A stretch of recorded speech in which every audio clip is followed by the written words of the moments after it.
Abusia vama munyina ha ya mama kwa baso wei ayemi o case ana Adom TV ya wazoye na wo hwe no ya bra me vim lady afia pokua nene ya ba be kan asem bi emu odin pa but a critical see ya kan ho asem 2019 ya do twede amponyankopon asese ode ya wrem 2018 was a bad year sex tape nim ne ade the first thing I did around 2019 mu ye de obi si sex tape akra kuma bi a wo hwe no kra menya ha mani a meka so wodi be enfie du no 15 years and na security man o seden what share akra da bi mo bibie ni won ma wo hwe video no ma chese bi akra no ompe e bi a wo hwe na ho keka no ope and e bi susu ano ompe de me nya no conclusive na wo pia kodai wo pia wona se na akra no so akoto emre bi abetin ko yete headmaster akonwa bi ho asem tia na eya serious issue ye nkra no ma ya ne mamu a first ko ye hu ye na ka girls say ya TS boys mu be ye sodomize akola we wotama ye sodomize akola we wo ni school ya say boys e be for ayire no ye na kuntu ho na pani di na wabutu no emre bi video bi so ba nkola mamu an ketenkete 4 years 8 years na ba ko ache ba ko na butu ono ye bra bi be piom say ha wan na cho say bra na na ya de oti achi ho no enti niema akoso ene de be kan ho asem de ena boy we na ba rape defilement sexual abuse e be kan ho asem me wo case na ye ba sesi ya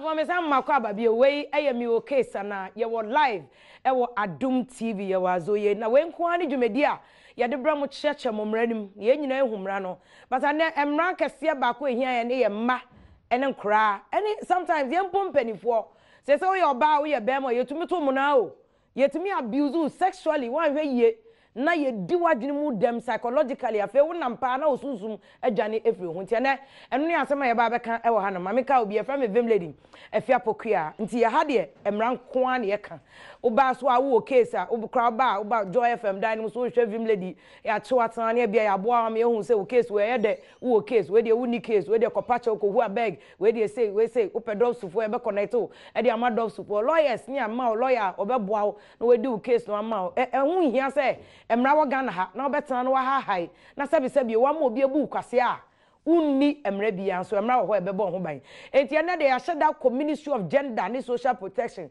akoso ampanimfo akese sanse minister ya oda ministry na no oni agro Cynthia Morrison ubedam ubumra no so obedam wo sesa nkola omugu ka kwan honom ne ade a omunya ba bi na sasa omunyina omye Ghana fo nti watu ni director muya emua o onye ni part wa kra ma make it wo sua de wa ben pa so omra no meboa ye na ye nya dwumedie nti ma make se ye Dr. Rita Owusu Amankwa ye Director Social Protection wo Ministry of Gender and Social Protection no kese pa na yetuma me awia kete nya meeting akese te se UN for na ade meeting so waja ho e na wa ba ha e beboa me ahwe e betimi enema e be ya ye de bebo ye ho ban wo mranim sanso na lawyer kese pa wa ben chese minim se ne nananom ya jama fo se de lawyer nya ni paketo asa o lawyer Christian Mam Hesi Leverage lawyer din there is a leverage East European German background chese nya yi kra na de ni pakese na me no mo be ye dwumedie enti ane se na make an ye rape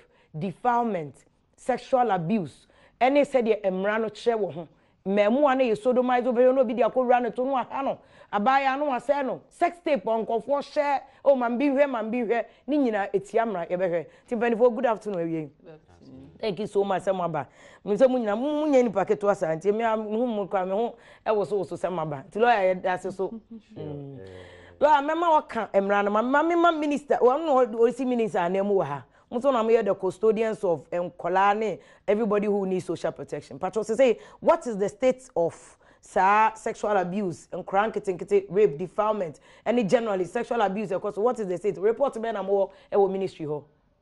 Oh, report there. Reports. Means say a very comprehensive report cover BBA. Oh, okay. But small reports are informing in the ECOSO, anti-rape, defilement, child trafficking, human trafficking, nina aye ministry no adwuma aye and then social protection, protecting the vulnerable, so that nipa no nya say hia ntia na otitia ne fa hodi so so sa adwuma nina aye Ministry of Gender, Children and Social Protection adwuma aye hwe etoto niema say nipa benya ne fa hodi afi saa nneɛma no nyinaa mu na mama wo hwɛ mu a kosro ana bafo kosro yɛntimi nka sɛ kosro maybe because of the social media, because of we have FM stations and others, and that a man crofo kwa mo report to see ana ensem nati etini nti wo hwa abeka se bia kosro but no kwasem ni say the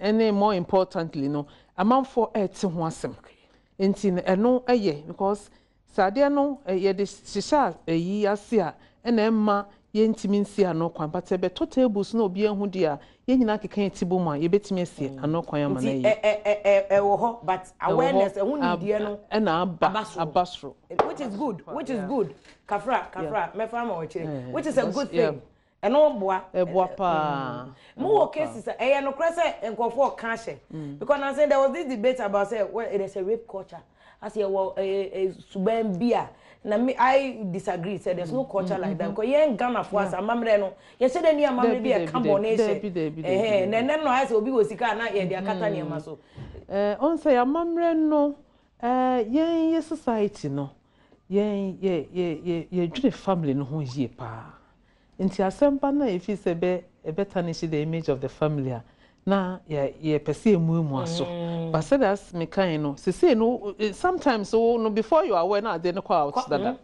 nti wo ankasa wontimi emu aso na kosi say ye be ma de na deedi no ne ka be den because obi eko yes ade na ye nyina ehun say sad den so a criminal case dey bia ye sensitization e ka kire o mo say wo yo hina wundi rape case because a criminal case obi wo ye osofo a wundi rape case asem or defilement asem because a criminal case enti sa criminal cases de die en ekwan bia ni ho say se de hye efom because wo de hye fom a na wo perpetuate sa actions no ko nipa ni nim say okoye kra ye nye ne hwe na ye criminal case ya mra no etia ne die obi obese bia se atwi nipa kra so se de be ya ebe mankrofo bi nso atwe ho afri ho loyalty fa ye ko emranim ye can sexual abuse then sexual abuse is a broad word but in it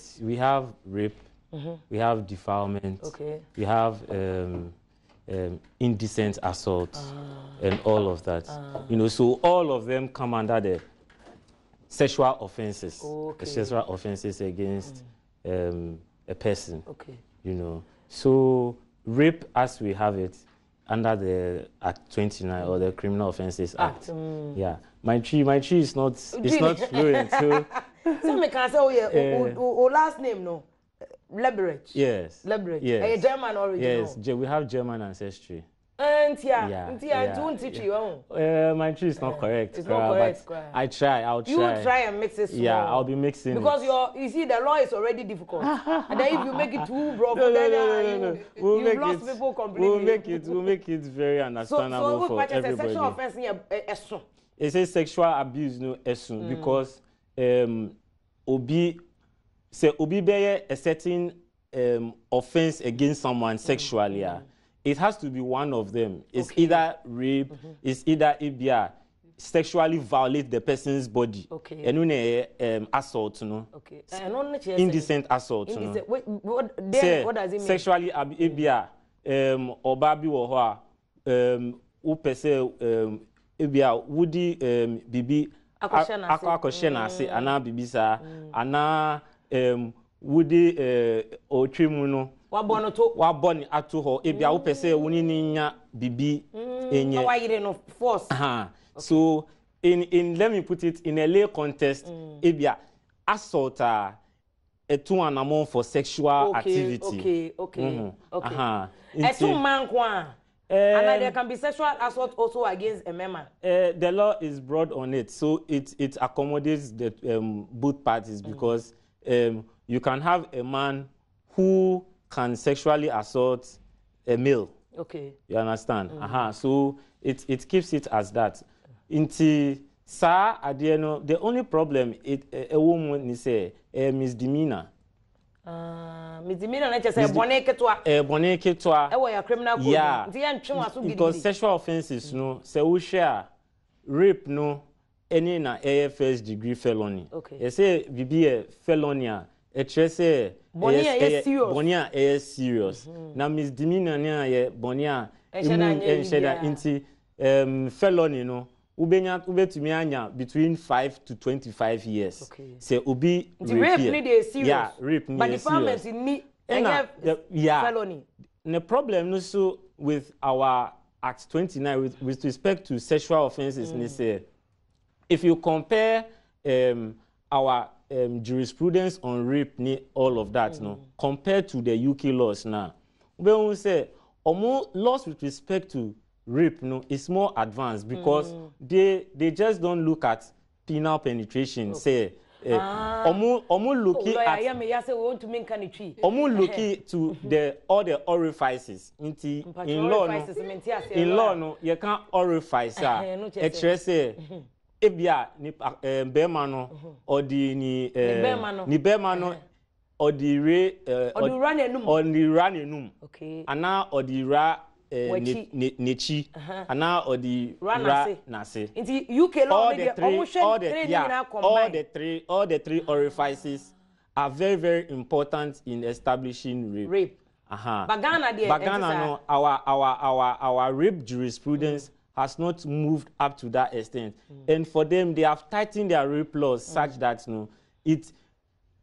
you just need to prove that there has been any form of penetration through any of the orifices. UK phone. Yeah. But at the end there was this edipan no wada answer. This edipan no wada. Ena. Anti Ghana obi Ghana mra no obi force no de ne be ma wura no ma no untumi charge no. Untumi fa no kokko say rape. Untumi can say rape, but obetumi aka say a sexual assault. Okay. Or indecent assault. Canal knowledge na. Unnatural canal knowledge ni say woni obi ye sex in an unnatural way.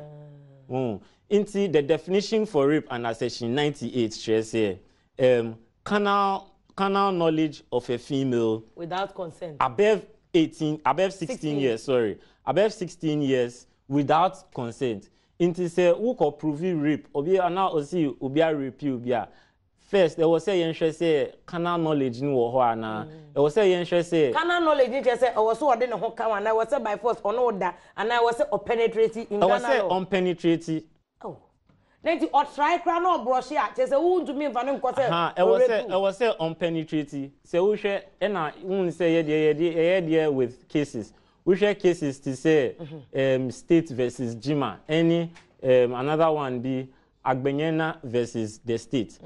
Second case now we share ono oyebema ena or he escorted the lady omu pie okojano ena omu kodem bi obie bema no bie dan omu nyina remu omu remu no ena bema no lock door no oba na nka hwe ba omu kodam pa no so no ena oba no yese otietie mu kakra ba bema ni di shemu no wantie mu biom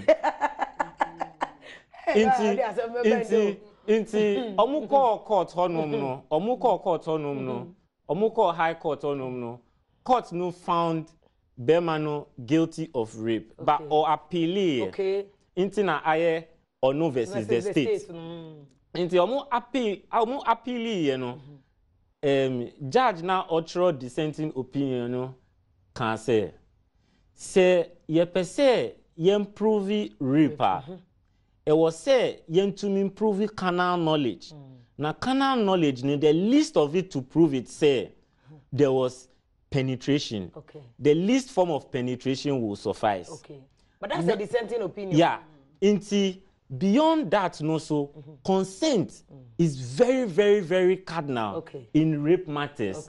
Na say consent no consent number na say share consent. Or can I say the consent should be express and equivocal and at least explicit? Or can I say consent no ye share consent na nyama bi wo ho a ye share say consent na eye valid consent ana induced consent induced duress nipakro no wa lesi be in ne drink more one say unto me for me a mind of her own and all of that. Say sanyama ni na wo mu enoma consent na the consent will be invalid into rape no become into ni na it was a prosecution into me improve because because there's a video I will show you.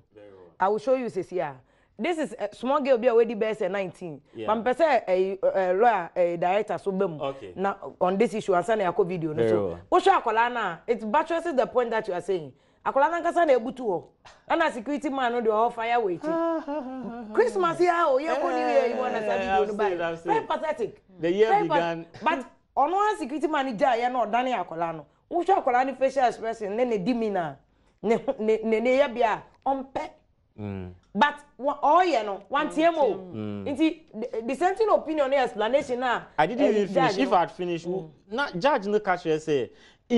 Looking at the circumstances of the matter now, say who see say if the lower court found man not guilty, I was say yen looking at the expression of consent, no, such that say wuni obi nanti voluntarily or escort you, mure them na time all lucky them. What was your protestation? Okay. J.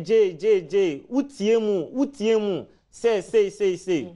But important thing is that our Ghana jurisprudence has also moved away from the hue and cry principle. Okay. Say, it was say, Obi tiemu. That hue and cry principle does not exist to prove in Ghana. Let me put that on record. Say Ghana no at least degree of penetration. Yeah, the least degree of penetration. And I have a problem with it because some people don't penetrate, but they end up abusing the person. But the other forms of.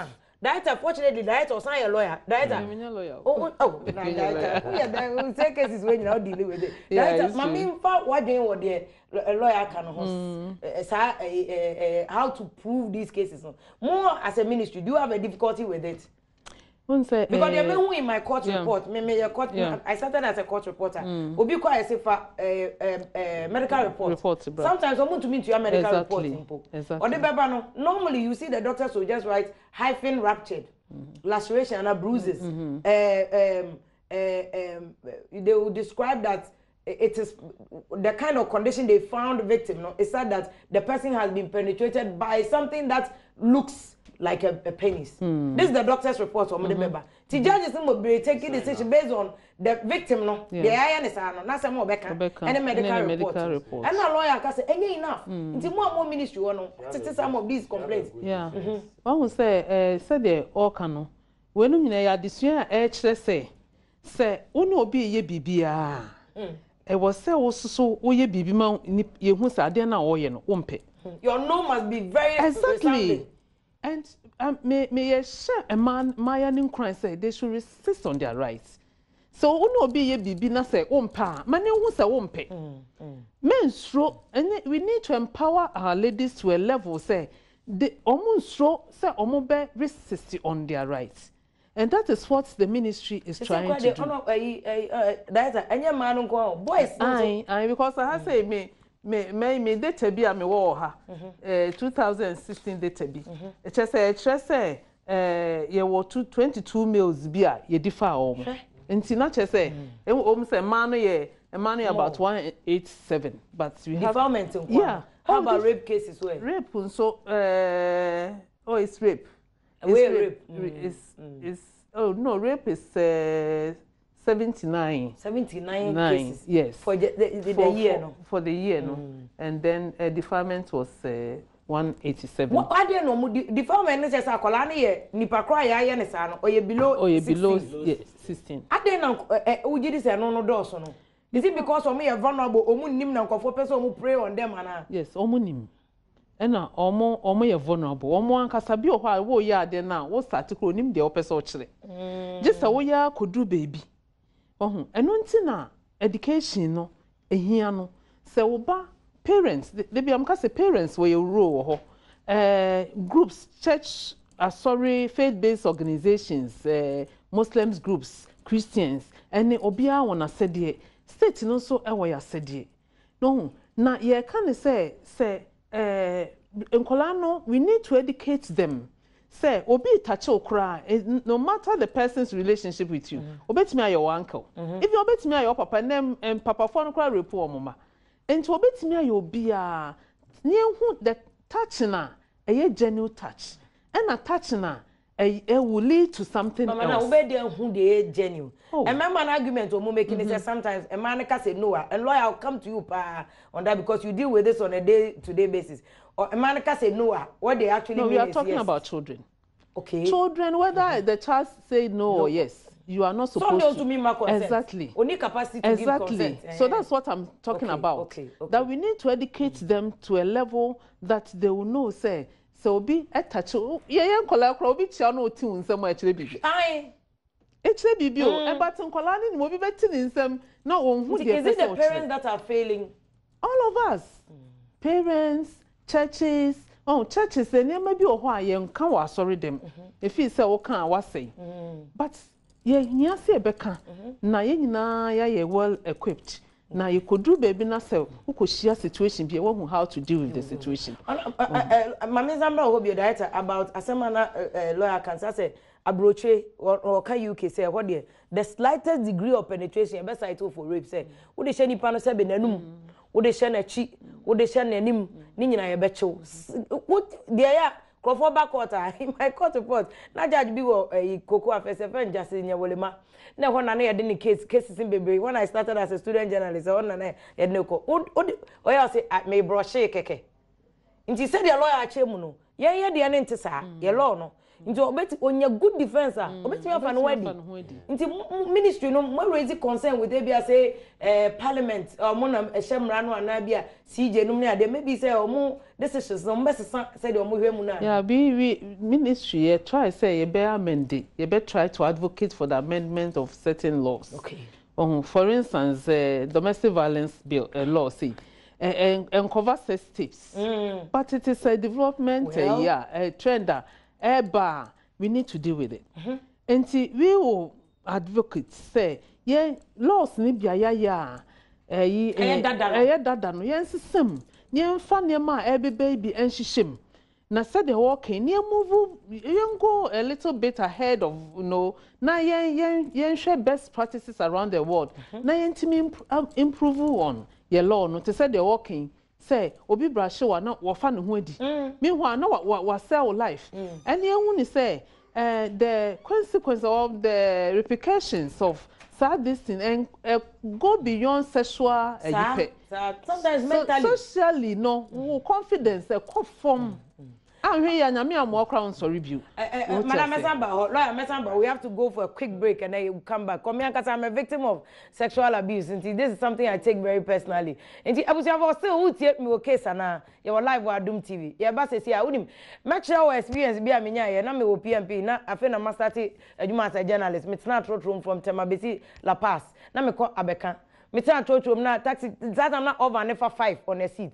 Na trot driver mate we yi ne che na ode ato ne ha ti aya say obi pian ase echo minim say na betwe say na yenya na betwe ya ba bedu La Paz station on ma bibi na yem say no this one dey enya normal me yes am say ubra na ewu tu wa bodjak wo chimise ho aba ha indecent assault. How do you do that? Me ohiani amete me trot ma me dwen me ho me na bibi e ba me mu no no say na sum wan Inti omo ti eche no mbusam say dey na cost na meche omo bu no kra waka anim. How do you do that? But this is what people do. We boy am ye penny ti maji akora ene nkra we ye area. O ma omu ko school boys so girls so ene dey no mercy for the cripple. Omu nyawa ye be da ne aye ye ba sisi a.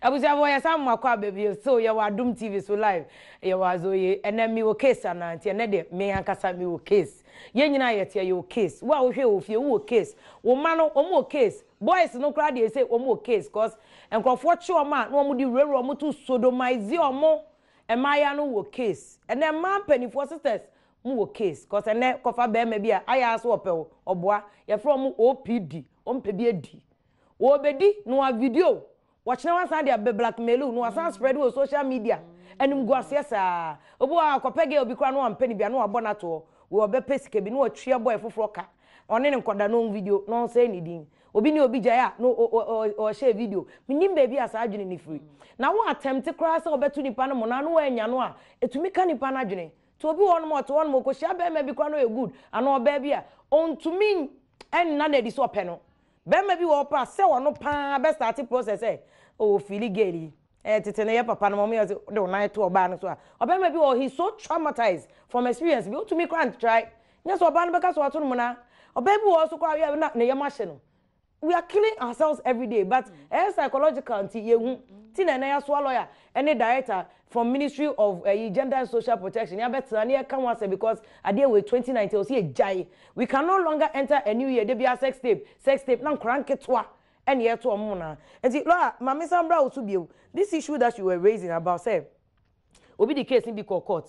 Na court in cheche mu say e was say oni ni pana kan ye. Mo say maybe case bi ba Ghana consent issue ya be issue say nipa na ote ase oni ni ne kowura dem o kai famous person bi na anu yesu ono ane ne nante call hotel ho there were videos of omo nante akolo bi ho ti me no lawyer me no wapie o si efia me yenko na bronye na holiday yenko fa drink ba ko na yeko consent to drink now invite me o me no ko ye wi omo lobby kakra wa yenko me no wa ko lobby ho o na omo yi bi wa ha yenko rest kakra me no wa ko agreement to rest na me no wako de if you na oh you nice girl what be oh you nice girl na man ka hwe na ebedu ona se wan hwe wo de se ne o ka se be ma de ko she wo de ko she mu a na can I scream rape or what should you do because me man ni bebre so I traumatized say who say me too campaign started wa broche to be ma bi wo kra oba no se tro mano Kano obi work not the phone or person record it. What should we do? Yes, sir, we can't live like this. A member show ma, a man show member. What should be the what is the law saying? Say you share rape, you share direct evidence, any circumstantial evidence.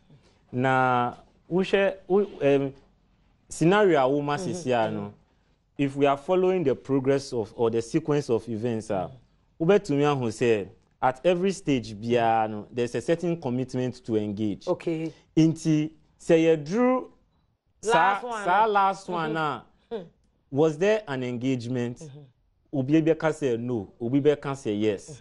Now, court we would now look at the circumstantial evidence. Anaa it be a direct evidence crowd or bibi ebe to me prosecution or the prove the point say in fact there was no consent. It is circumstantial evidence to say you attend draws, and I take Natalia, and I be a otitino na ne home free sweat. Ne more into prosecution, it is their duty say ombe prove say there was indeed rape, including consent. Okay. Consent becomes a defense for the accused. Say me no or man force no. Onwa wantie mu de bia ye piesa ye tumi so ye mu or ye mi girlfriend ana ye ebi or ye mi side chick ye tumi ye sa nyama no nti e ba sa na obeka kire court ni nyina negativizing who there no nti say ono no the only thing in criminal jurisprudence no the burden is on the prosecution to prove. Defense no the only thing they need to do is to cast doubt. Okay. Into say or to make casting doubt in asema mountain of evidence no say to make casting doubt into it the court will not find in person breaking it down doubt no na ade ya na nkofo brofo no doso so enye say doso esoso nti pacho na me busa say bia ya tene draw so does it also negate the consent or does it rather enforce the lack of consent? Okay, for instance ya tene draws there's signs of a struggle because the argument has been made by people say only now struggle be on one akoda because better draws the draws is intact say you bear medical is intact you bear medical examination into all these lacerations I will catch struggle marks fingerprints marks but even the normal sexual engagement be more no cry they do those things some people even with consent some people do those things with consent but it is the duty of the prosecution to prove all of these things say ebia or repeat also evidence of traces of Nisimens and all of those things would be evident there. Say if you are condom, so how did it happen? Did he tie him? Did he tie her onto the bed? Say, train me ba me koshe me condom, because naturally say obi ko repeal or no on him say so into condom there on need time cry or cause time obeshe we no. But no, some people wear the condom. Obeshe condom na obeshe condom no obe chichiro. Anaa ebia wa lazy drink no with a draw and into wubeko off. Sa time the obe to me aye. Into that's why I say circumstantial evidence. Into court no be share circumstantial evidence ni say we see oma consent, but consent no ama no drink or no me blood results show say or yes because on one to me can say or no adiena and oko off and all of that. So those things are what is burden on the prosecution to discharge. If they are unable to discharge it, it becomes difficult for them to prove. 2018 cases are prosecuting properly Ghana courts. Sexual offences cases, rape, defilement, and bakuna now can say which was will be a natural canal, all those sexual offences. How the prosecutors have, do they do it well? Honestly, lawyers to say other countries. Honestly, in a part of the country, we don't have private prosecution. In UK laws, they have private prosecution. Honestly, I would pray that either the Judicial Service or the Attorney General's office, they hold more refresher courses for the prosecutors. You know, because for the lawyers, they chance on the lack of legal knowledge by the prosecutors to prove their case. It doesn't mean to say that the prosecutors don't know their work. That's not what I'm saying. Okay. But in most situations, the probabilities are that even the charges that they put up are not supported. Okay.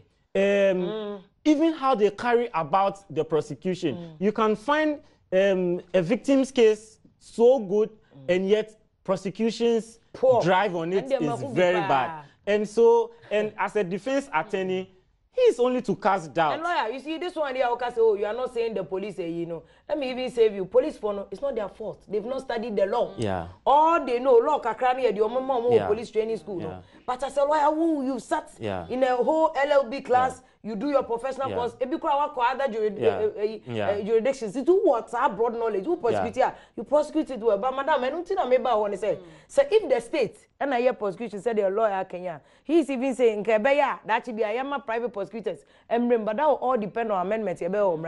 But I didn't think as a state in the year prosecution. Ni victim na ya tono monano. Ya say ubia brochure said dio sodomio. Una hoko to your medical report. One also ankoye akoniaba police betrayal report kofa suspect. Sometimes police will catch kofa suspect in bra. Enko onifie ote hen fa ye ko ho. Why should the victim be the ones doing that? Nti na bebe no ya no ate ada. Exactly. Ministry no ministry no adeba kwa ye hu sa problem we. Nti ye bibia e fe no single window citizens complaint unit. Okay. We are setting it up. And we have within that we have set up a call center. Call center no ye complaints. Nti enya complaints baby. In fact last year cry save unkola from about 3 from child marriage. Oh baby. Wonya frɛ you know toll free. Message to your music and do toll free. And to fra bi problem bi a wo bi abetimi afrɛ sa toll free line 0800 800 800 0800 800 800 and 0800 900 900. So wo fra then we will follow up your case for you. And through that, you know, we are trying to strengthen the referral systems in Ghana. So what we are trying to do is to bring key stakeholders together to form a technical working group that will look into these things. And one of the key issues that we will look at is this payment of hospital fee, doctor's fee for examination.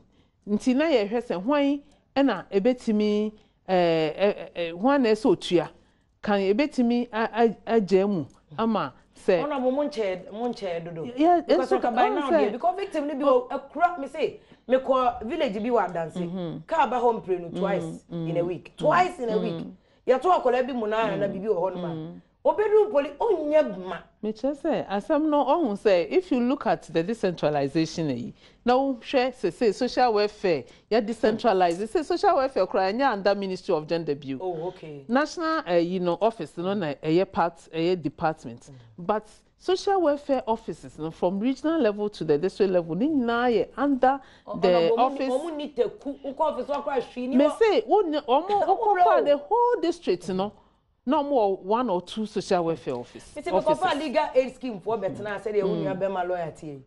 Omo 4 officers. Ani. Nti obiba no okay sipa oniska o be fa lawyer.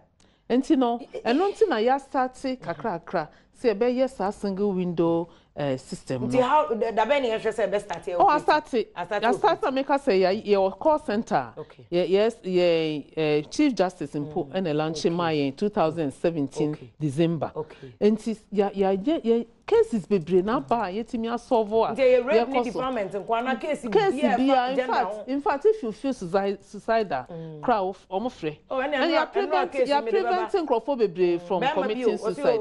Aye. There was psychologists omo ya attach volunteers omo boy yes and so that call center Mr. say you take advantage of that so problem be call the call center na ye more but said the money CJ akoye deal ya why so obeboa me adena the lawyer can mun taking it up saying can be private prosecutors emwa na say bia said the once na say CJ child court ankola case bia ba on victim no kura hu nipa ne akamunye bibisa na nka ema lawyers bi mra mu eme prosecute you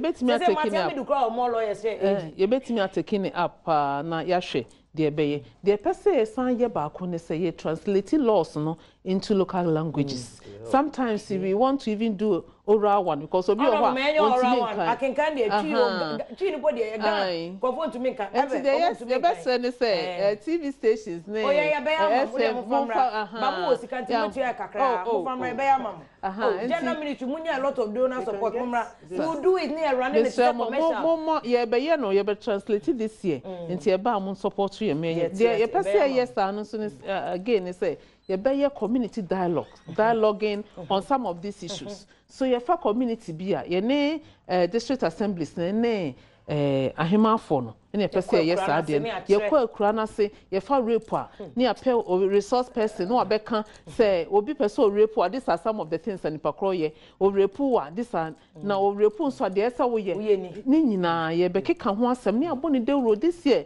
gidigidi adwuma pa na be say media for no why na ye because ye no case ye betie krom ye nya officer studio ha de ye betimi aye collaboration na ye timi aye sade what should the person know? Girls see, the boys see. They are me, and say, "Bisi first, near cast girls and quo." The idea boys, they are not saying it. Yes, so do my zoom pa. Like, obey you, Nipanos, or different sexual preference. No, be the raping first. Girls know so with your mema. Obi na yenisa. And like, what should you do? So the first, in terms so that you are on the safe side of the law. Say if you are going about your normal duty, and somebody breaches your sexual rights, breaches no how. Obi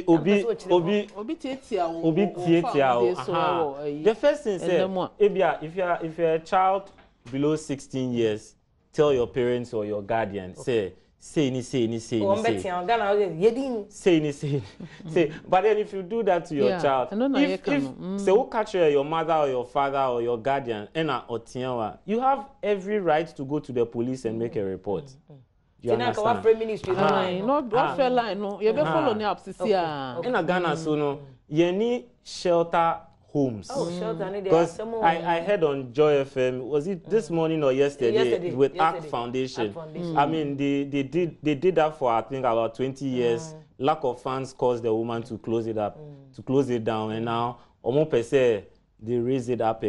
So I pray, say the gender ministry would be able to put up at least shelter facilities, at least in selected districts as a pilot program. National. Oh, you Kakra. Police headquarters. So oh, you knew, but say Obin so Medina. People must know the place. Yes, in fact, people must know the people must know the place. It must be a socially known place. Say papa hear me bibia me journey alcohol. This week from Christmas time me will duty me have a case lady B. Nikno just she's no oba she's not even 30 but I was 6. Wow. Papa no for no yakola no na wa fear and panic power dey share mu. What work around ho so. E was say me pay bi ma no fa ha o ko no obi monitor no. Be ma no hu say we journey aba kra no. Oba no yam hihye na about nkola no she has no place to go. No place to go. Until baby when you make a baby na me o makasati. Ti say the lawyer people must know baby and kwaje wo. City of refuge. Bible mu kwa dey say ukum nipa na bibia na o go city of John ko bia o beba. Yeah, say pa ye be ye hu adwuma to say government dey bia mka government nkwanti mi nyo. Enti esre say NGOs social responsibilities. Your companies for her, they can put up these things for us. No more collaborate with governments. Near put up, near protecting young iron. It's not saying Nancolano and Uncle for ye can protected because Crophobia say ye protect you or I say ye Jom Frisa, they may be prevent one from. Future year from bear bedding. Am I? Auntie, yes, so be as a woman on my boy. The intimate Juma so pa. Resources for no, I want to ye come man no dear, but I think sometimes you jam man out of it. So your bear who be a who gay, who ye heterosexual, who ye gay cry. You want to find a Ghana there is still illegal, but dear now be so that obi so and shed and coach too, so because there are also cases sex tape. No a child to so what to me mona. Yes, or doesn't not to other part. Now that you are not together, I said I know repeat me. What you can do as a man to protect yourself from any liability of rape and sexual offense. Remember also, but mommy announced me license. But your number is 0302 0302 211 701 equals 704 0302 211 701 equals 704. Who are kolebi when you say case experience bisa said the me caught na trotro man nyanya kopon no dey. Na me cry dey my broad daylight my eyes are red every day. But you obeto mu na dey be check. Come so me no sa. So lacing of drugs you won't get me. Alcohol nyame lie. Me no as nyame lie. Mentina maso dey rough. It's you Mamma also na call man. What can the men do to protect themselves? And I remember what about videos so no. Because also a trendy issue. We are Bema. When should you know? Oh, this one day I'm going. There's consent. This one day, I can't read it. What should you do? Fortunately, we cried the oil Bema. I mean, the safest thing is to always ask consent. Inti se mini obeye bibia. I mean, you are adults. Inti. Ube bisane say you bet to me here na you bet to me here na bisane in plain language some of the guys no so omo ni anu a omo di be bisa omo bla me ba mama ko bi watch ebi ma no ano kwajiro bla ko bi watch pacho enyume ewie good afternoon madam o ga se free here e ba to me ka free La Paz aha mo area ho no nkatrodro mate bi edimawu no pacho mi tie odi no okay that's me pacho ne me pese mi bisa na say am fa na say me baba ya na ya repu no na ya repu no pacho first of all akola no we di say ya repu me baba ya for instance na me na ko hospital pacho ebra ko bi buache akola na di ahe me pacho be 9 years 9 years ye rape po ye defilement right to aso eti me ba o na edna ko hospital ye bibi area doctor chere say well say be ya obetimi aye free on the mind obe free on the mind ne ma nyina no maboka be 20,000 who's supposed to pay but say em fan say court so ekona ni 4 years no e be jeri no ya 20 years Means we need 20,000 and a bush for Basse. Yantina Senenka, now you 20,000 for mammy. So Matthias here a year. Debbie, Mpacho haram. Mrama Kwana 20,000. Who's supposed to pay that 20,000? Me pacho haram. Untumi ntena se nka asem no. Na me chief director aka say akwara no bi psychological therapy fabra ministry ho omo abeboa no. Na ade na ha akwara na o maka. Na so be giska Debbie. Wa papa no kwa oji a obedem. Wa mesrew. Nti wo de ye wi a say sa case wo ho a ye wi a kana me fa nko ministry o why? Matthew, me bato ina clear to me. Omo betia, omo no ebasa, omo no Debbie, omo ankasa be ye counseling ama akola no a untua bibia. Doctor no kra na say mo kan ye na was say a question doctor no. E dey enko na go into 20,000 for rape, you know. Ya nya ne say because not once.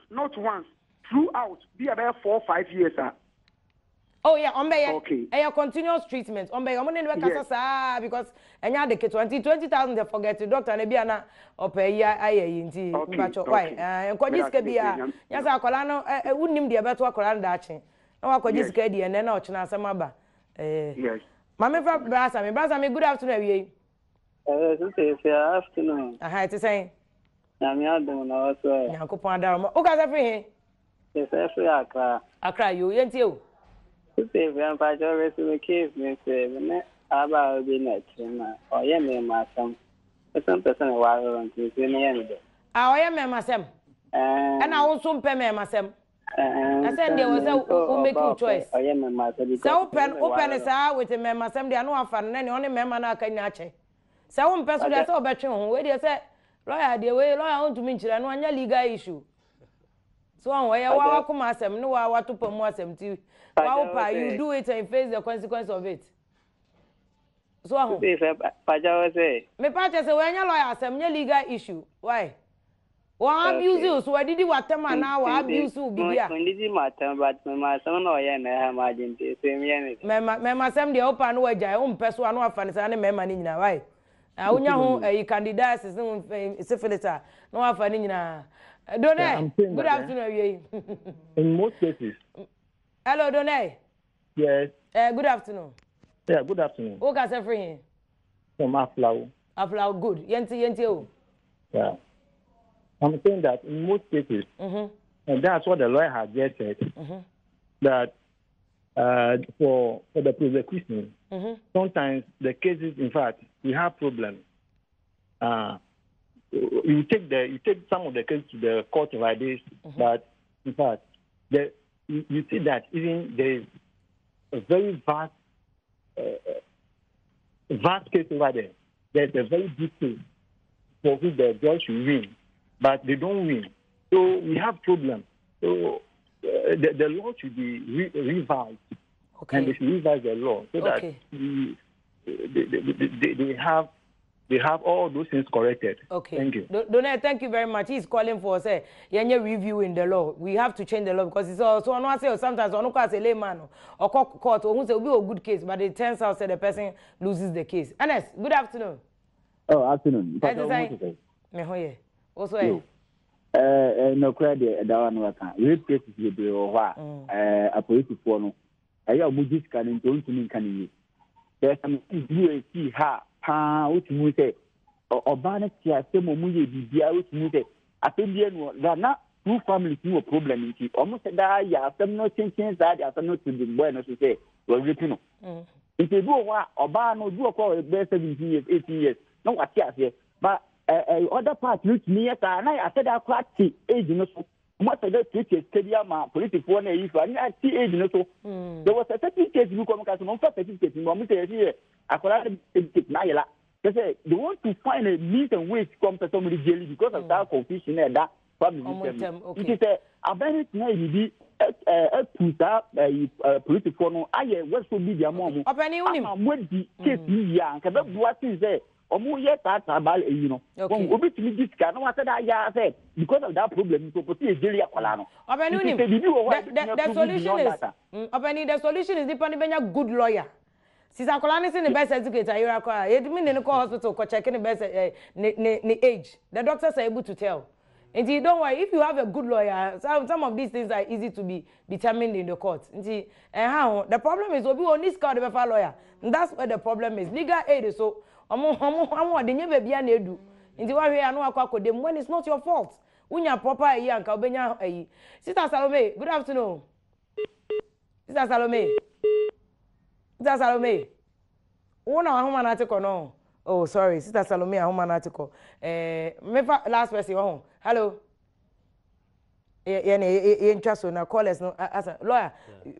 Okay, mama for last person. Hello, good afternoon. Hello, good afternoon. Good afternoon. I'm Pacho boss. What is I okay say free here? Me Pacho me de kwabna me ka free kaswa. Kaswa mo pani enti. Oh, I come now credit na asem onye easy o. But what next week e beto us asem we so. Lawyer, you were making a point. So what should the guy do? Obi say obi dey the tone so. Yeah, so like I'm saying, the best thing is to always seek consent. Mutu no e was say munti ase say ye koye we. Bobi otumi ti ase we are no say man ti ase. Ti record o be recording na. Anything you think because one say wuni oba ko shia. You don't have it at the back of your mind say the woman ebia say you have understood say you are going to have sex. You don't have it at the back of your mind that the woman will later renege and say that you raped her. Into fine. So when you say ebia on your yire and on your girlfriend, you can take certain precautions. Who believe it say later say or see what raping you can prove yourself say on rape yeah or TRC and all of that. And also the one show you access tape you say me na Adom. Na fe one show you that could be obi or you be kakra bi na chese on say sex tapes see. Normally what happens is say we dey chere na danfo. Na danfo no so dey na danfo. Sa be ho na aye enti no so ye nya careful kakra because and also you to me the report ma mo. Oh yes. Oh yeah there sa you call center ne there.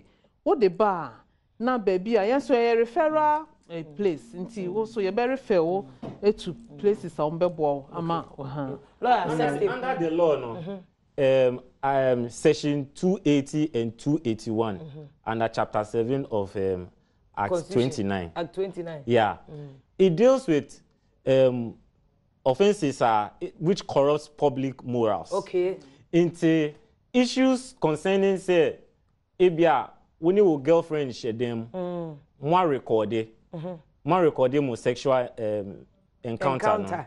After dia ebia wo dey to laptop so say mo relax na mo hwe mo ho.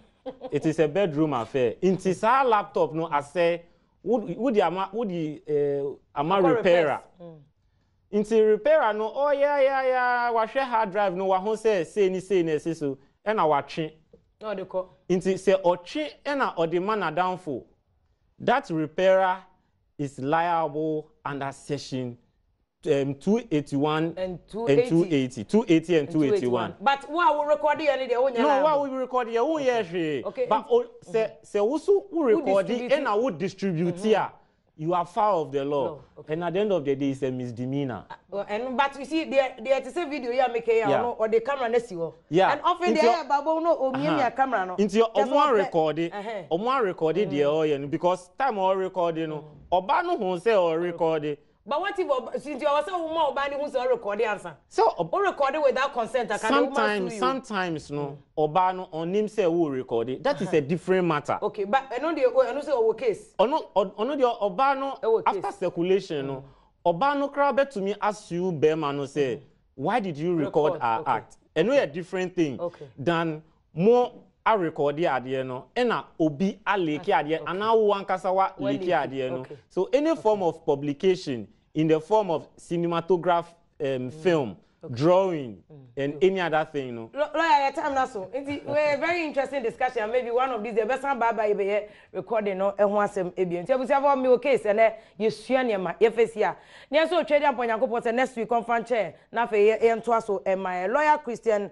Mam Hesi Leberich German lawyer, Ghanaian lawyer, and Dr. Rita Owusu Mankwaya, Director of Social Protection, our Ministry of Gender and Social Protection, and Nipa Kentina Wam. Enti Mr. We a Berman, if you to Aquama, say, we a Berman patch, who so about when your girl, your yere, who need presumption of consent, because oh yeah, there's a bit of presumption of consent that is oh yeah, yere dear, and no crowd how you to the mona, depending on the situation, was so enti opa madam obeye watch that pa recorder we o see han and one o tro ko kan say wo voice nie una aka so be ye me dia wo mu a we mini case what you say na wanka ko so ni mu be very careful we be wo case na rape sex tape ye nya ni nyina ye ewie good afternoon kese pa ma production team ni Adom say ma wuli ni ade nyina da obi asese mbo ye e me ade bibia e bro nyakopon ya Adom next week ye beto ase friend me vim lady